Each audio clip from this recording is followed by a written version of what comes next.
আসসালামু আলাইকুম।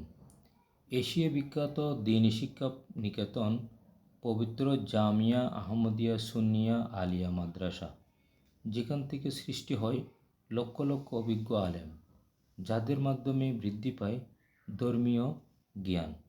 ফলে বিভিন্ন অপরাধ, অন্যায় কাজ থেকে বিরত থাকতে সঠিক দিক নির্দেশনা পাওয়া যায়।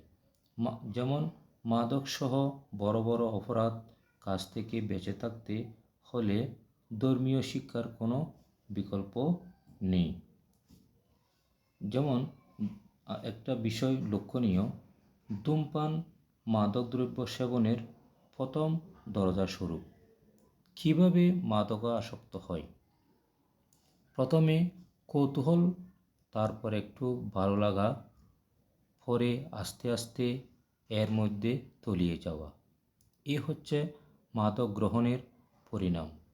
সাবধানত, মাদকসেবী বন্ধুবান্ধবের প্ররোচনায় মাদক সেবনের প্রথম ধাপে সূচনা ঘটে। দেশে মাদকসেবীর ৮০% তরুণ তরুণী, যাদের ৬১%ই বন্ধুবান্ধবের মাধ্যমে মাদকাসক্ত হয়েছে।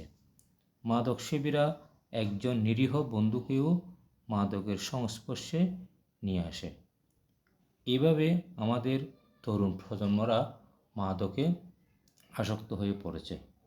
আসুন সবাই ভবিষ্যৎ প্রজন্মকে সুশিক্ষায় শিক্ষিত করি, মাদকসহ বিভিন্ন অপরাধ জগৎ থেকে মুক্ত রাখি।